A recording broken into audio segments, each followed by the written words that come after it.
What if I told you? You were trained to suppress your own energy before you even knew it existed. Not with beliefs, but with nervous system conditioning. That's why controlling your mood and confidence feels so hard. You were never taught the real layer of control underneath behavior. But once you can sense your energy, you can change it. But here's the truth. It hasn't felt empowering yet.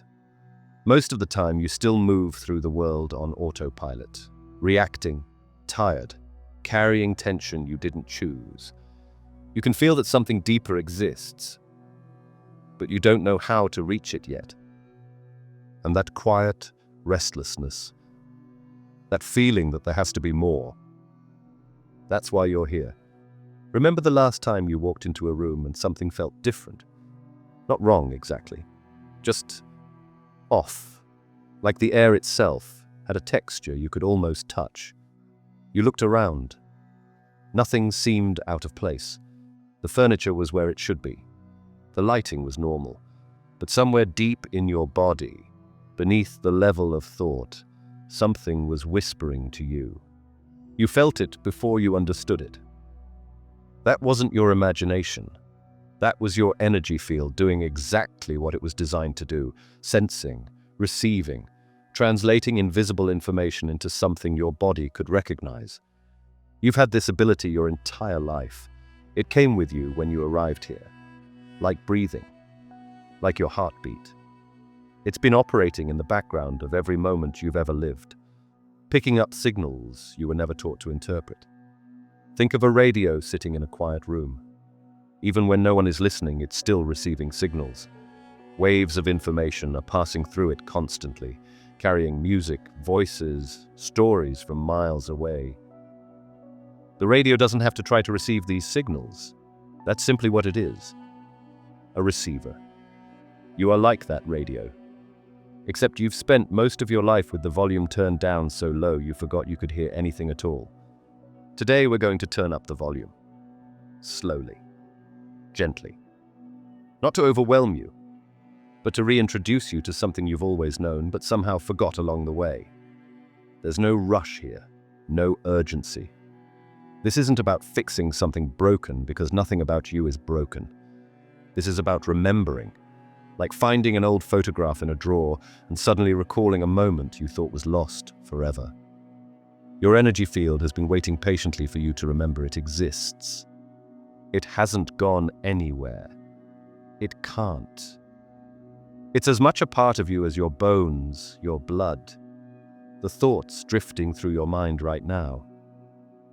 And some part of you might want to resist this moment, to stay busy, to keep listening without participating, to tell yourself that slowing down doesn't matter.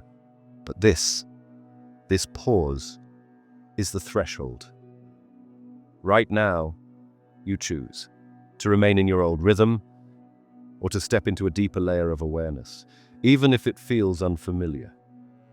If you're willing to cross that line, take the next breath with intention. So take a breath. Let your shoulders drop. Allow whatever tension you're carrying to soften, even just a little. We have time. There's nowhere else you need to be right now except here, exploring this invisible territory that's been yours all along. Imagine for a moment that you're a fish born in the deepest part of the ocean. You've spent your entire life surrounded by water. It's above you, below you, flowing through your gills with every breath. Water is so constant, so ever-present, that you don't even notice it anymore. You couldn't describe it if someone asked. It would be like asking you to describe the space between your thoughts. Now imagine someone telling this fish about the ocean. The fish would be confused. What ocean? I don't see any ocean. I just see nothing. Empty space. But the fish isn't swimming through nothing. It's swimming through everything. The ocean is so fundamental to its existence that it's become invisible. This is your relationship with energy. You've been swimming in an ocean of energy since the moment you were conceived. It flows through you, around you, between you and every other living thing. It carries information. It responds to your emotions. It shifts and changes based on your thoughts. And because it's always been there, because you've never known a single moment without it. You stopped noticing it. Like the fish who can't see the water. Like the eye that can't see itself. But the ocean doesn't disappear just because the fish forgets to look for it. And your energy field doesn't stop existing just because no one taught you to perceive it. Scientists have a name for part of this ocean. They call it the electromagnetic field. Your heart generates one that extends several feet beyond your body in all directions. Researchers at the HeartMath Institute have measured this field with precision instruments. They've watched it change shape based on what you're feeling. They've documented how it interacts with the fields of people nearby. This isn't poetry. This is physics. Measurable, repeatable, documented physics. Long before we had machines sensitive enough to measure invisible forces, ancient civilizations were already describing this energy through lived experience. They noticed a vital current moving through the human body, shaping health, awareness, and emotional state. Every culture had a different word for it, but they were describing the same thing. A living field of energy surrounding and animating human life. Unseen, yet deeply felt. Different names, different languages, different centuries, but they were all describing the same ocean. The question isn't whether this ocean exists. The question is why you were never taught to swim in it consciously. Why you were left to drift on currents you couldn't see, pushed and pulled by forces you didn't know were there. Perhaps it's because a person who understands the ocean becomes difficult to control. They start choosing their own direction. They stop being carried wherever the current wants to take them. But that's not our focus today. Today, we're simply learning to feel the water again, to notice what's been there all along, to remember that you're not walking through empty space. You're swimming through an infinite ocean of energy that responds to your every thought, your every feeling, your every intention. And once you remember that, everything begins to change. Your energy field isn't one thing, it's more like 3 gardens, each growing on a different level of the same mountain. At the base of the mountain, closest to the earth, lies your physical garden. This is where your body lives, the dense, tangible part of you that takes up space in the world. Bones and blood and breath. Cells dividing and dying and being born again. A constant cycle of renewal happening every moment, without your conscious direction. This garden needs tending. It responds to how you move, what you eat, how deeply you breathe, how well you rest. When this garden is flourishing, you feel vital, alive.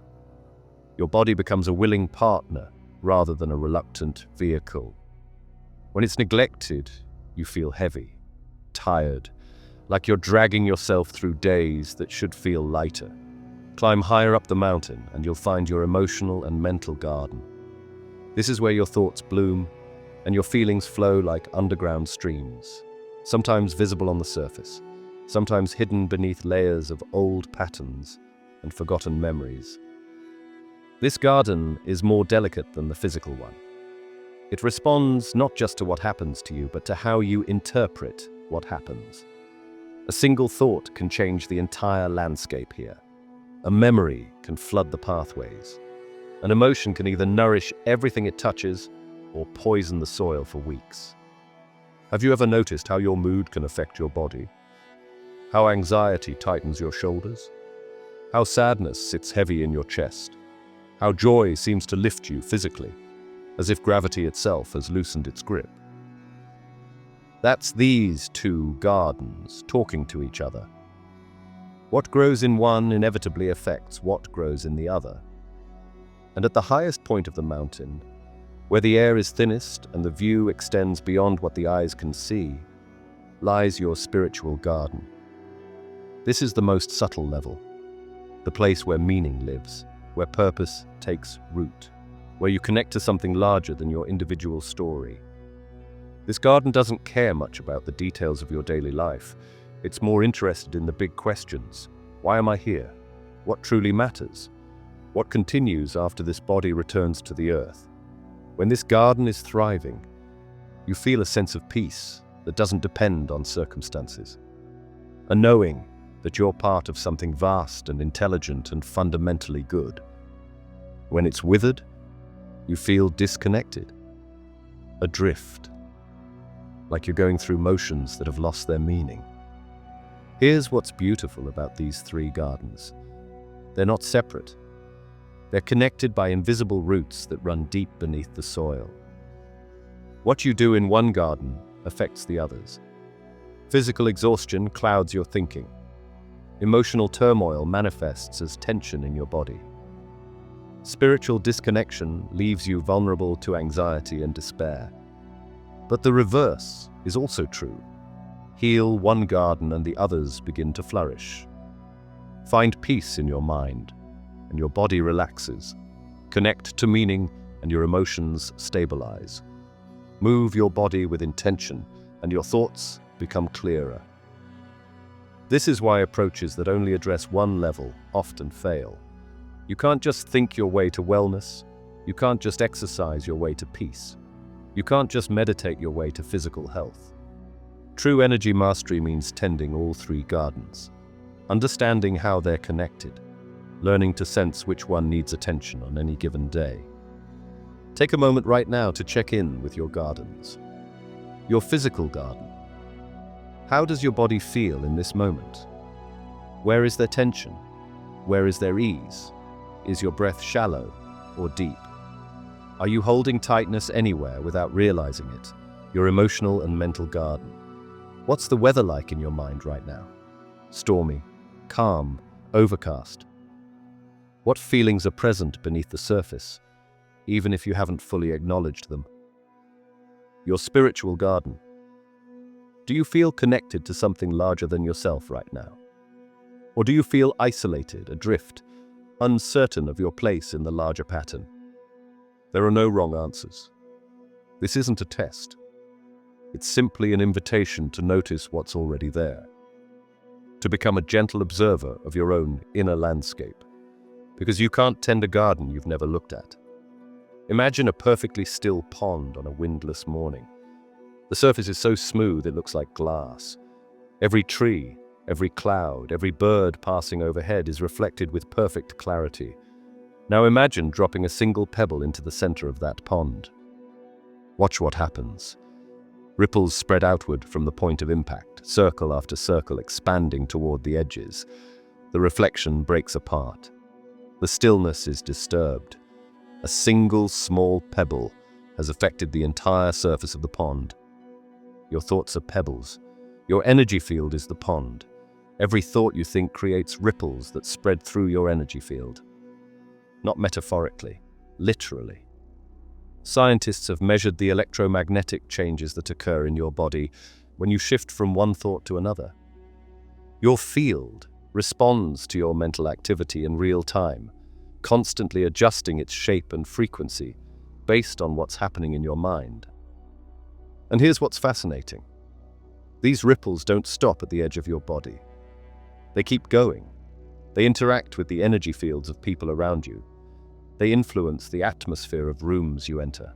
They leave traces in spaces long after you've left. Have you ever walked into your home and immediately known that an argument had happened while you were gone? Even if everything was cleaned up and no one mentioned it. You were sensing ripples, emotional residue left behind in the field of that space. This is why your thoughts matter so much more than you were probably taught. It's not just that positive thinking makes you feel better. It's that your thoughts are actually creating patterns in the invisible ocean around you, patterns that influence what you attract, who you connect with, what opportunities seem to appear or disappear. Think of someone who radiates calm. You know the type. They walk into a chaotic situation, and somehow the chaos settles. People breathe easier around them. Solutions appear that weren't visible before. That person isn't just feeling calm internally. They're broadcasting calm into the field, creating ripples of coherence that other nervous systems can entrain to. Now think of someone who carries anxiety like a cloud around them. They walk into a peaceful room, and within minutes, everyone feels slightly on edge. The conversation becomes more strained. Small problems seem bigger. That's not bad luck. That's their ripples affecting the shared space. You're doing this all the time, every day, in every interaction, with every thought that passes through your mind. The question is whether you're doing it consciously or unconsciously, whether you're choosing the pebbles you drop or just letting whatever is lying around fall into your pond. Most people live their entire lives on autopilot.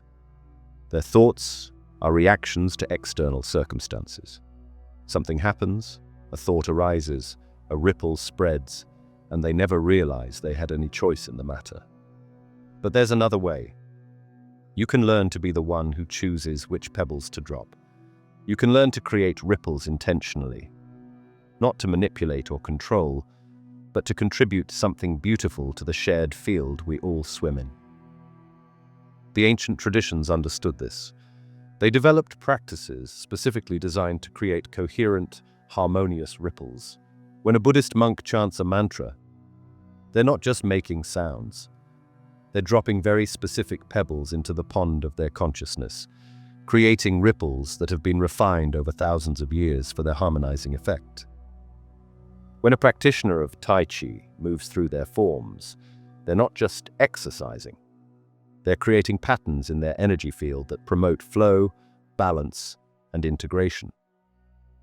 When someone sits in genuine meditation, not just thinking with their eyes closed, but actually resting in awareness itself, the ripples that spread from that stillness can be felt by sensitive people nearby. There's a reason sitting near a true meditator feels different. Their pond is affecting your pond. So here's an invitation, not an instruction, an invitation. For the rest of this day, simply notice your pebbles. When a thought arises, just observe it. Watch what kind of ripple it might create. Don't judge yourself. Don't try to force positive thinking. Just notice. Is this thought creating coherence or chaos? Is it spreading peace or agitation? Is it something I'm choosing or something that's choosing me?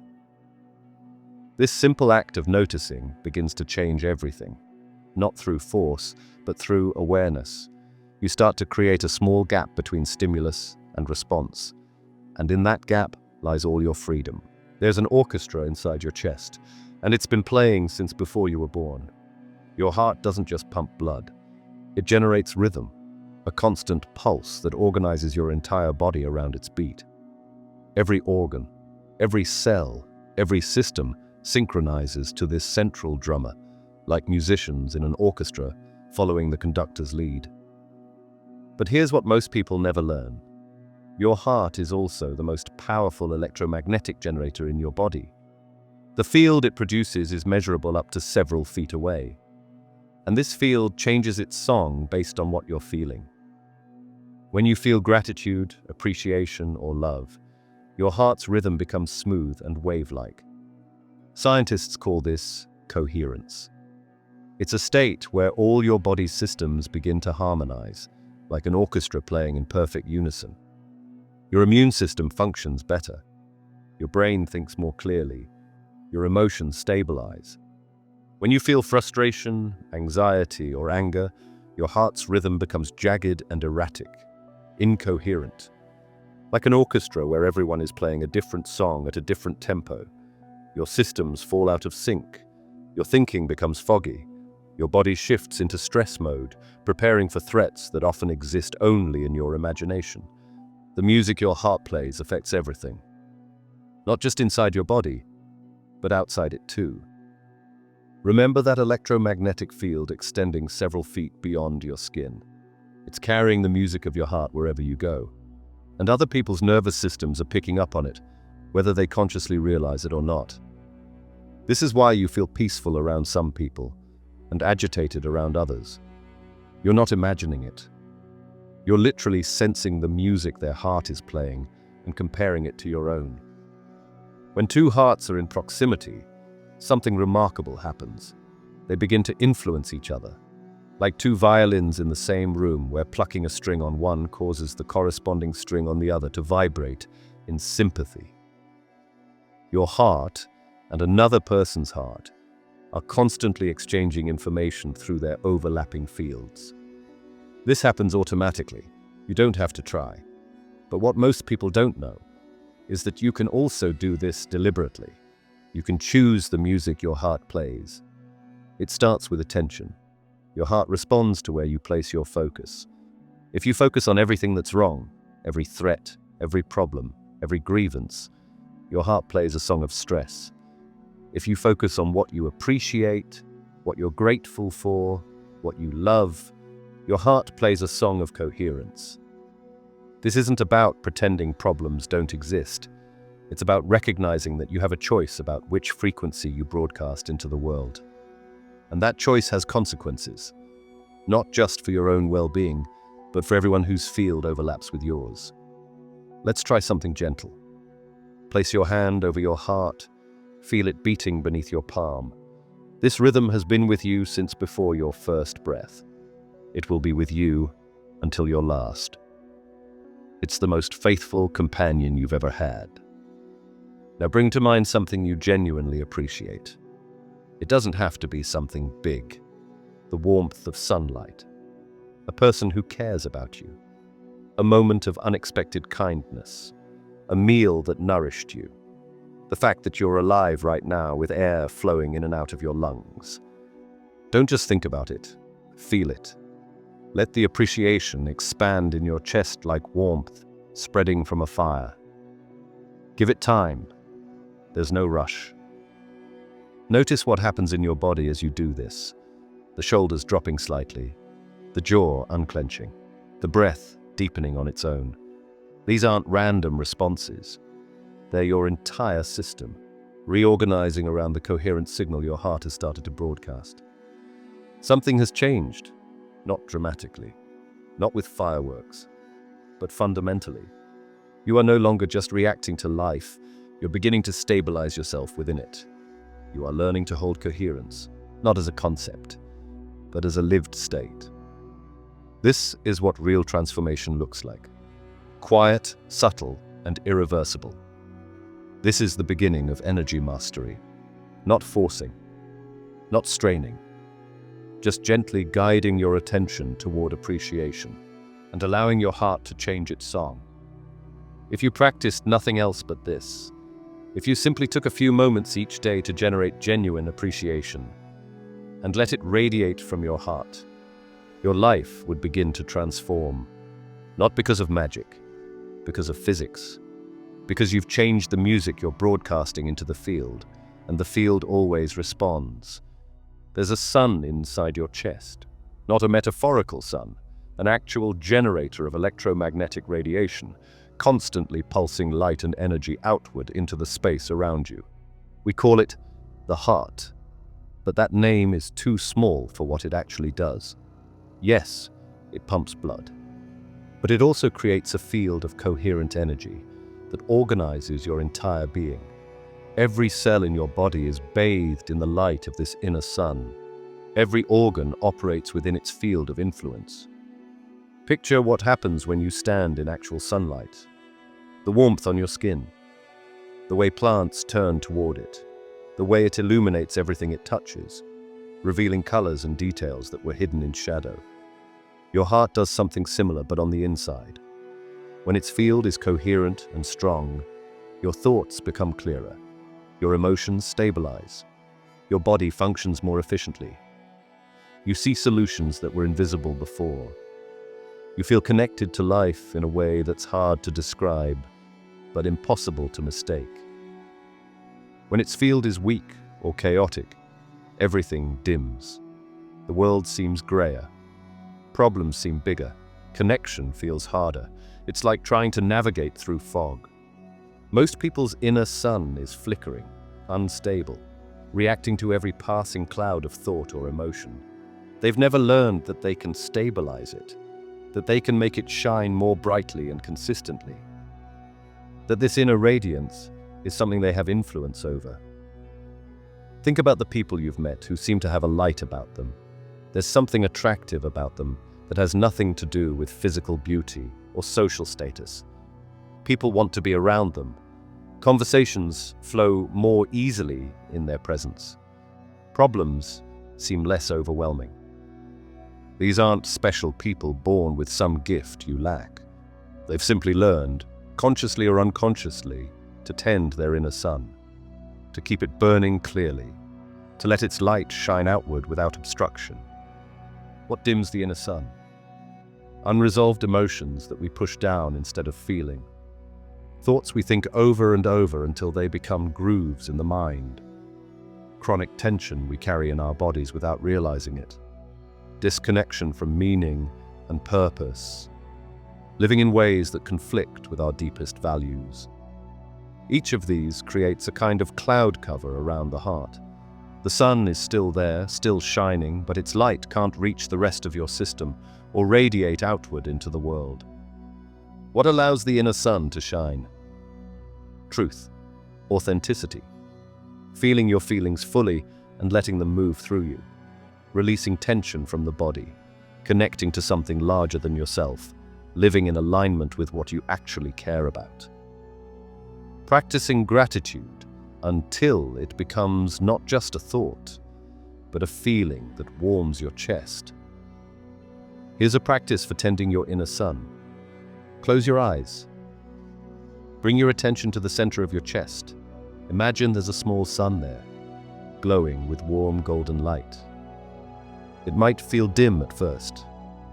That's okay. You're not trying to force it to be bright. You're just noticing it. With each breath, imagine this light growing slightly stronger, not through effort, through attention, through care. Like the sun naturally rises each morning, let this inner light naturally expand. Feel it filling your chest, then spreading into your shoulders and arms, down into your belly, up into your throat and head, down into your hips and legs, until your entire body is filled with this warm golden radiance.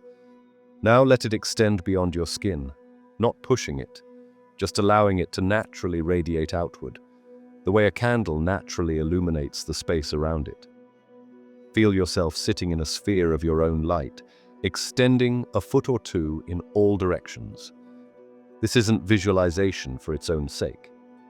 When you imagine light, when you genuinely feel warmth in your chest, your heart actually responds. Its rhythm becomes more coherent. Its field becomes more organized. You're using imagination as a control mechanism for a real physiological process. Rest here for a moment. There's nothing you need to do, nothing you need to figure out. Just be the sun. Let yourself shine.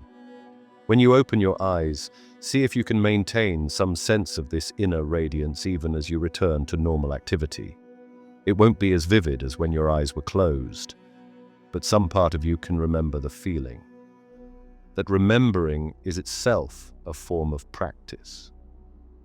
The more often you return to this feeling throughout your day, even for just a few seconds at a time, the more natural it becomes. Your inner sun doesn't want to be dim. It wants to shine. You're simply clearing away the clouds that have been blocking it. Imagine your energy field as a sky. Sometimes it's clear and blue, stretching endlessly in all directions. You feel spacious, open, capable of anything. Thoughts come and go like occasional birds, but they don't disturb the fundamental clarity. Sometimes clouds gather, heavy, dark, blocking out the light. Everything feels contracted. The world seems smaller. Problems that looked manageable yesterday now feel insurmountable. Sometimes there are storms, lightning of anger, thunder of grief, rain of tears that seems like it will never stop. Your emotions are the weather of your energy field. They come and go, just like actual weather. No storm lasts forever.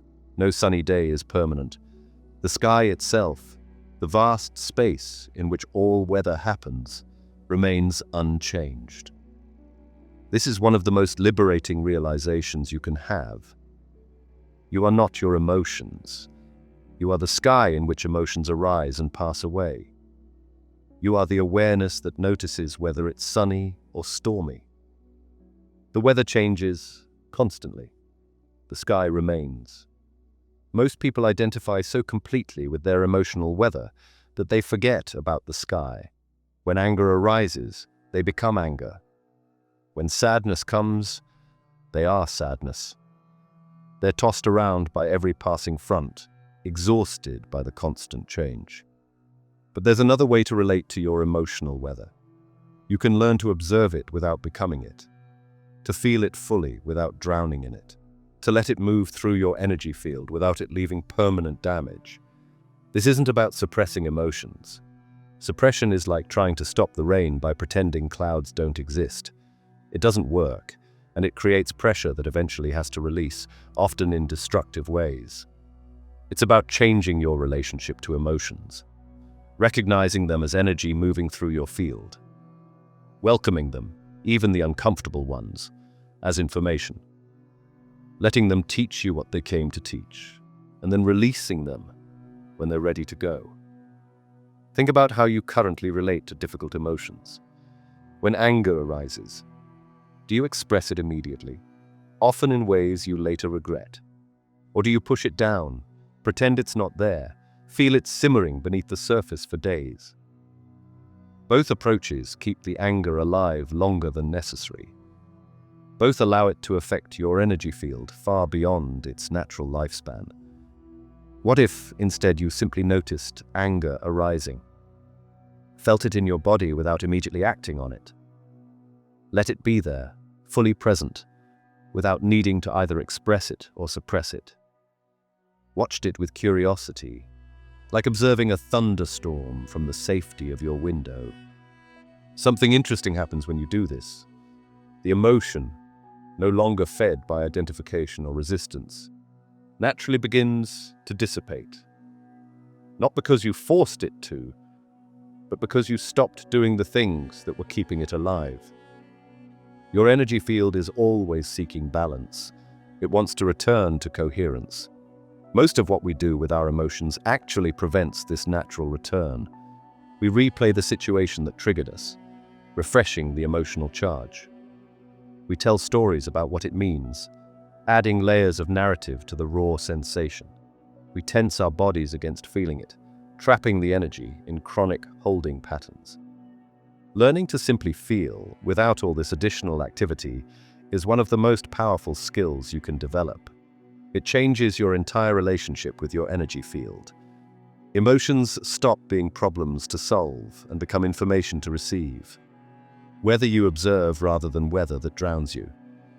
Here's a practice for working with difficult emotions. When you notice a challenging feeling arising, don't try to change it immediately. Instead, locate where you feel it in your body. Emotions always have physical sensations associated with them. Tightness in the chest, pressure in the throat, heat in the face, churning in the belly. Bring your attention to that physical sensation, not to the story about why you're feeling it, not to analysis or justification, just to the raw sensation itself. Breathe into that area of your body. Imagine your breath bringing space and softness to the sensation, not trying to make it go away, just giving it room to be there. Notice what happens when you approach emotions this way. They often shift on their own. The intensity ebbs and flows like waves. The sensation might move to a different part of your body. Sometimes, buried emotions from the past surface, looking for the same attention and release. This is how energy naturally processes. When you stop interfering, when you simply provide the space of awareness, your field knows how to heal itself. It's been doing this your whole life in small ways. Now you're doing it consciously, collaborating with your own natural wisdom. The goal isn't to feel only positive emotions. That's not human. The goal is to let all emotions move through you cleanly, without accumulating residue in your energy field. To experience the full range of human feeling while remaining rooted in the sky rather than lost in the weather. If you want, I can also split the sections even further into mini pause points for meditation, which makes it easier to read aloud slowly while following the practice, still without changing a single word. There's a concept in neuroscience called neural networks. Your brain doesn't operate as isolated neurons firing randomly. It functions as a living web. Billions of cells connected by trillions of pathways, constantly exchanging electrical, and chemical information. No single neuron thinks a thought. Thinking emerges from the relationship between neurons, from their constant reflection of each other's activity. Now zoom out. The same principle applies at the human level. Modern biology shows that nervous systems don't operate in isolation either. Through body language, tone of voice, facial micro-expressions, heart rate synchronization, and electromagnetic signaling, we are constantly wiring and rewiring each other in real time.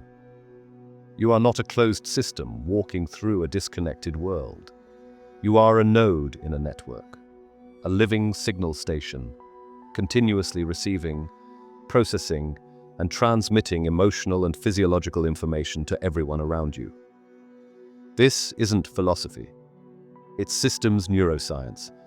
Research into emotional contagion and neurocardiac coherence shows that moods and nervous system states synchronize across groups automatically.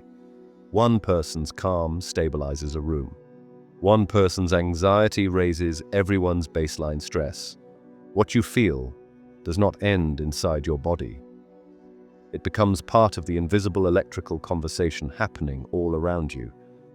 Your nervous system isn't just regulating you. It's participating in a vast relational field that includes every person you encounter. And once you understand that, you realize something extraordinary. Your internal state doesn't just shape your experience of reality. It subtly reshapes the experience of everyone around you too. Science is beginning to confirm this interconnection in remarkable ways. Quantum physics has demonstrated that particles can become entangled, meaning the state of one particle instantaneously affects the state of another, regardless of the distance between them.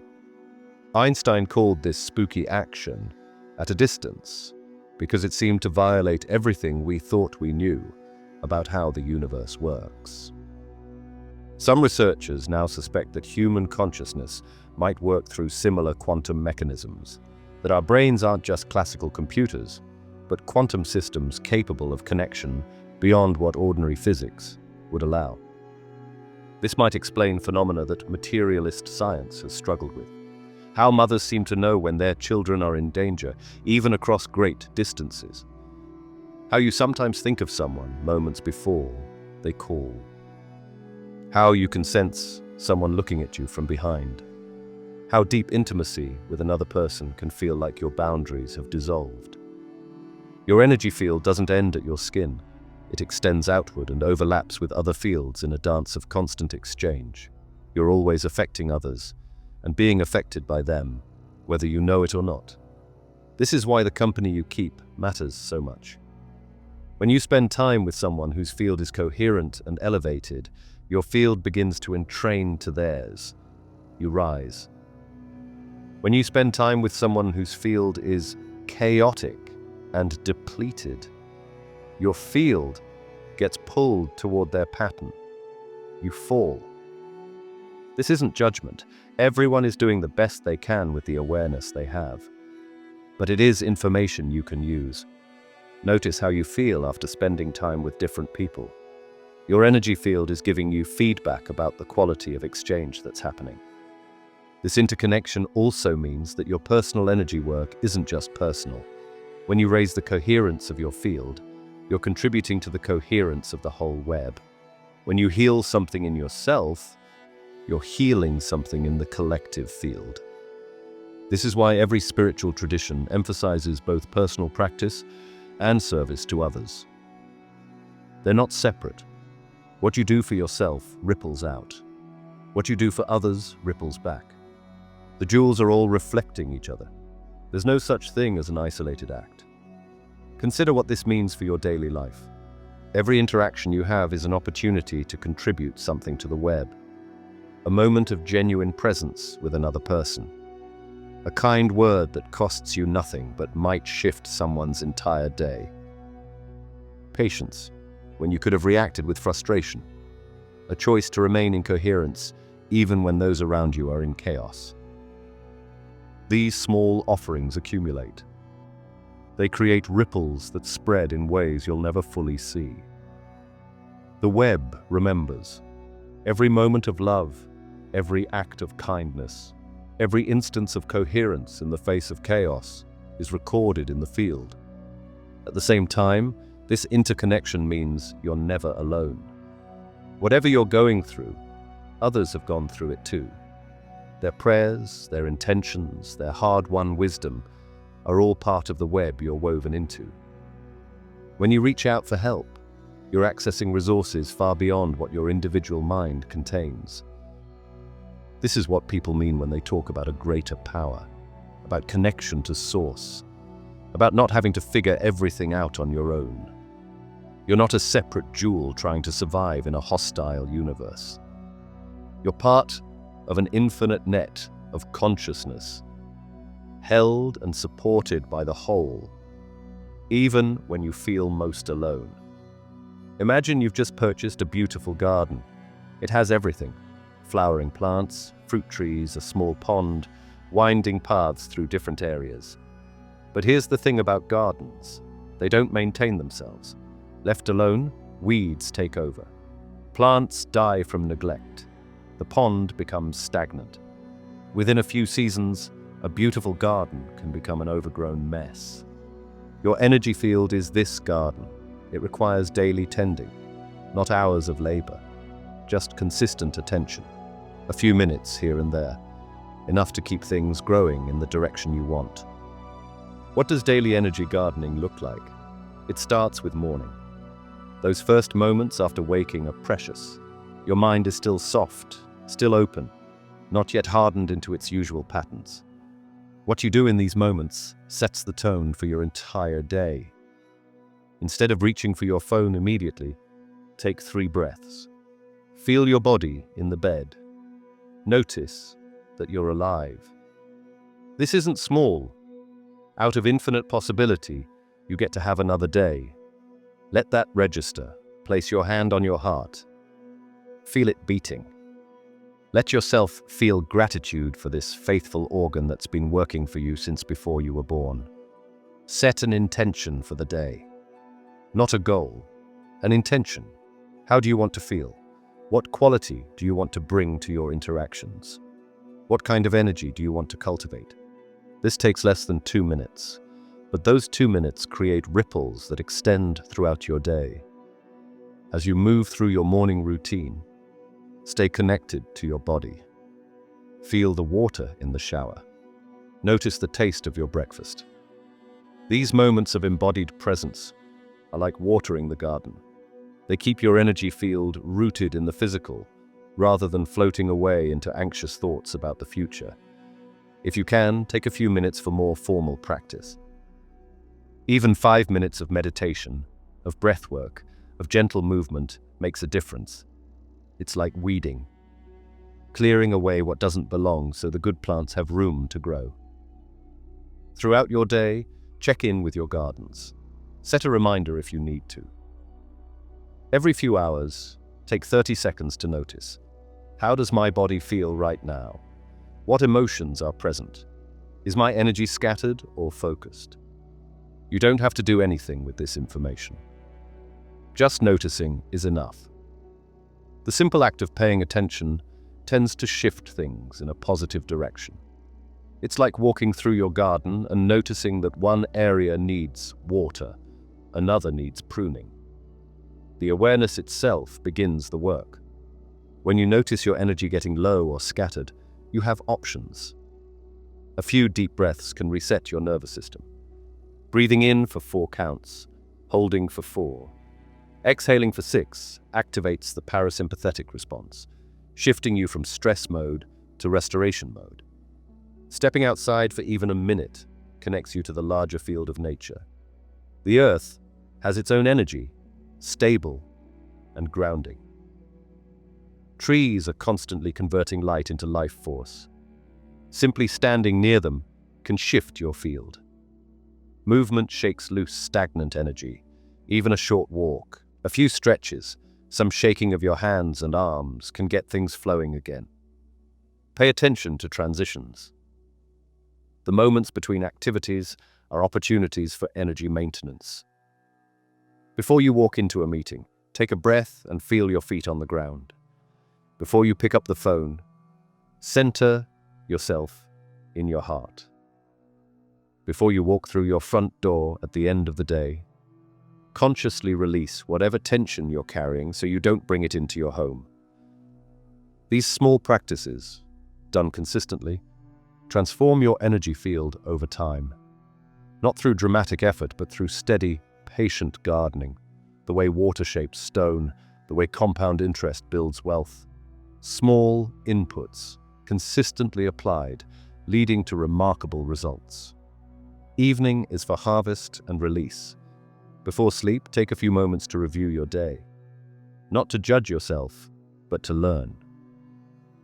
Where did you maintain coherence? Where did you lose it? What triggered you? What supported you? This isn't self-criticism. It's information gathering. Data for tomorrow's gardening. Then release the day. Let it be complete. Whatever wasn't finished can wait. Whatever went wrong can be addressed tomorrow. Your only job now is to rest. The sleep position we discussed earlier, one hand on heart, one hand on belly, creates a circuit that supports deep rest. Breathe slowly. Feel held. Let the garden rest in darkness, where invisible processes of renewal can work their magic. This is what daily energy gardening looks like. Nothing dramatic. Nothing that requires special equipment or circumstances. Just consistent, gentle attention to the invisible garden you've been given. Most people never tend their energy field consciously. They let it grow wild, reacting to whatever seeds blow in, producing whatever crops happen to sprout. And then they wonder why they feel so tired, so scattered, so at the mercy of circumstance. You now know better. You know that you have a garden. You know that it responds to attention. You know that small, consistent efforts yield profound results. The only question is whether you'll do the work. There's a type of bamboo in the world that's famous among gardeners. When you plant the seed, nothing visible happens for the first year. You water it. You tend the soil. Nothing. The second year, the same. Third year, fourth year, still no bamboo appearing above the ground. Most people would give up, conclude the seed was dead, move on to something else. But then, in the fifth year, the bamboo shoots up. 90 feet in 6 weeks. Where was the bamboo all that time? It was growing roots. Beneath the surface, invisible to anyone watching, an enormous root system was developing. The bamboo couldn't support 90 feet of growth without that underground foundation. The years of invisible progress weren't wasted. They were essential. Energy work is like this bamboo. In the beginning, you might not notice much. You do the practices, you tend your gardens, and life continues more or less as before. This is where most people quit. They expected fireworks and got ordinary days. But beneath the surface, invisible to your conscious mind, roots are growing. Neural pathways are forming. Your nervous system is recalibrating. Your baseline is shifting in ways too subtle to perceive day by day, but profound when measured across months and years. Then, sometime when you least expect it, something breaks through. You notice that you haven't had that familiar tension in your shoulders for weeks. You realize that a situation that would have triggered anger before now only produces mild irritation that passes quickly. You wake up one morning and feel genuinely good for no reason. People start commenting that something's different about you. They can't say what exactly. You seem calmer, more present. There's something in your eyes that wasn't there before. This is the bamboo shooting up. All those days of invisible progress suddenly become visible. And just like the bamboo, the growth happens faster than seems possible precisely because of all the root development that came before. But here's what you need to understand. The growth doesn't stop. There's no endpoint to this journey. No level at which you can declare yourself done and stop practicing. The masters of every tradition kept practicing until their last breath. Not because they hadn't achieved mastery, because they understood that mastery isn't a destination. It's a direction, an orientation, a way of engaging with life that deepens forever. This might sound daunting, but it's actually liberating. You don't have to get somewhere. You just have to keep going, keep tending, keep growing. The journey is the point, and the journey does get easier. In the beginning, maintaining coherence takes effort. You have to consciously choose it. You have to remember to check in. You have to actively counter the habits of a lifetime. Over time, coherence becomes more natural. Your nervous system develops new defaults. The practices that once felt forced begin to flow. You still have to tend the garden, but the garden starts working with you. It wants to flourish. You're no longer fighting its nature. You're collaborating with it. There may be setbacks. Life has a way of testing us. Just when you think you've stabilized at a new level, something comes along to shake your foundation. A loss, a crisis, a betrayal, an illness. These aren't failures of your practice, they're invitations to deepen it. Every tradition speaks of spiritual crises that precede major leaps in consciousness. The universe seems to ask, do you really want this? Are you willing to keep going, even when it's hard? These tests aren't punishments. They're gates. Pass through them, and you find capacities you didn't know you had, depths you couldn't have reached without being pushed, a stability that comes not from avoiding difficulty, but from having moved through it consciously. So as you leave this video and return to your ordinary life, remember the bamboo. The roots are growing, even when you can't see them. The practices are working, even when you don't feel different. The energy field you're cultivating today will support capacities you can't imagine yet. All you have to do is keep going, keep tending, keep watering the invisible roots. The breakthrough will come. And when it does, you'll look back on these days of quiet practice and understand that nothing was wasted. Every moment of attention was a seed. The garden you're planting now is the garden you'll harvest for the rest of your life. We've covered a lot of ground together.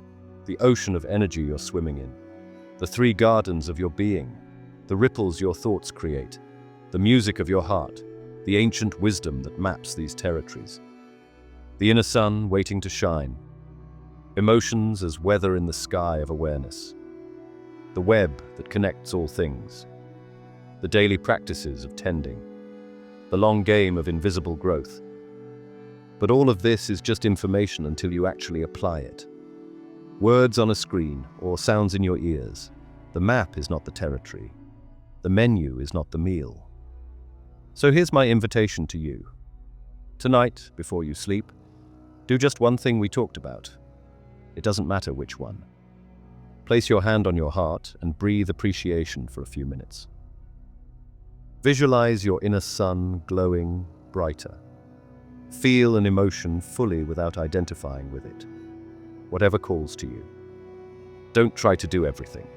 Don't make this another item on your self-improvement to-do list. Just do one thing with genuine attention and notice what happens. If something shifts, even something small, you'll know this is real. Not because I told you, because you felt it yourself. That direct experience is worth more than 1,000 hours of reading or listening. It's the seed from which everything else grows. And if nothing obvious shifts, that's okay too. Remember the bamboo. Roots are growing.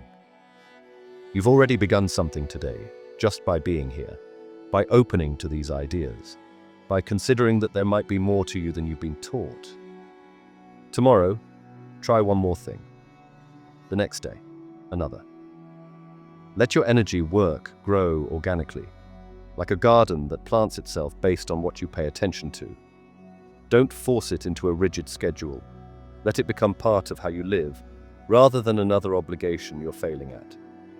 Some days, you'll practice diligently. Some days, you'll forget entirely. That's fine. The garden doesn't require perfection.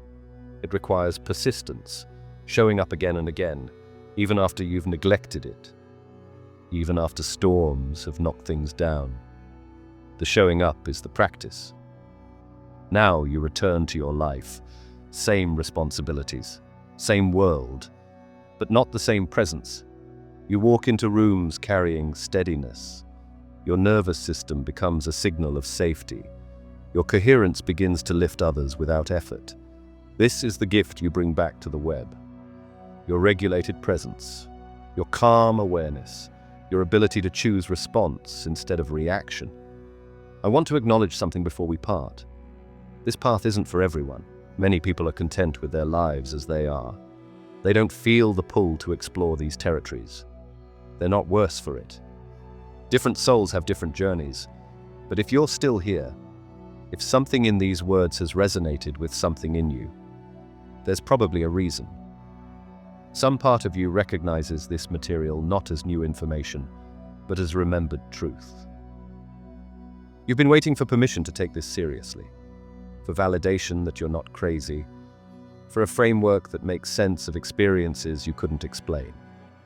Consider this your permission, your validation, your invitation. The energy field is real. You can learn to sense it and work with it. The practices exist and they work. The ancient traditions weren't making this up. Modern science is beginning to confirm what mystics have always known. You're far more than a physical body moving through material space. You're a conscious being swimming in an ocean of energy, capable of influencing that ocean in ways that transform your experience of being alive. Where you go from here is up to you. Some of you will watch this once and never think about it again. That's fine. The seed has been planted. It might sprout years from now. In a moment you can't predict, when you suddenly remember something and it finally makes sense. Some of you will begin practicing immediately, see results, and develop a lifelong relationship with your energy field. Your life will transform in ways that are hard to describe, but impossible to deny. You'll become one of those people who carries a certain quality, a presence, a light that others can feel. Most of you will fall somewhere in between. You'll practice for a while, forget, practice again, fall away, return. The path will wind rather than run straight, and that's perfectly okay. The garden waits. It doesn't judge how long you were gone. It simply responds to your attention when you return. What matters isn't where you end up. What matters is that you've heard the invitation. You now know that this garden exists. You have tools to tend it. The rest unfolds in its own time, in its own way, according to your own unique journey. Trust the process. Trust yourself. Trust the intelligence that's been keeping your heart beating and your lungs breathing without any conscious effort from you. That same intelligence will guide your energy work if you let it. You don't have to figure everything out. You just have to show up, pay attention, and let the garden teach you what it wants to grow. Thank you for being here, for listening this far, for being the kind of person who's curious about these things, who senses there's more to life than what the culture shows us, who's willing to explore territories that can't be seen with ordinary eyes. Whatever comes next for you, know that you're part of the web now. Your jewel is reflecting all the others. What you do with this information ripples outward in ways you'll never fully trace. The garden you tend affects gardens you'll never see. Tend well. And before you go, I want to say something from the heart. I loved making this video. Every word of it came from a genuine place of wanting to explore these ideas with you. Not as a teacher above you, but as someone walking the same path beside you. If anything here resonated, if you felt calmer, clearer, more present or more curious about your own inner world, let me know in the comments. I read them, and they honestly mean more than you might realize. And if you'd like to continue this journey together, you're welcome to like this video and subscribe. It helps this work reach the people who might need it most. I also write a newsletter where I go deeper into these same explorations, practices, reflections, and insights that don't always make it into videos. You'll find the link below if you feel called to join. Thank you for spending this time with me. Your presence here matters more than numbers ever could.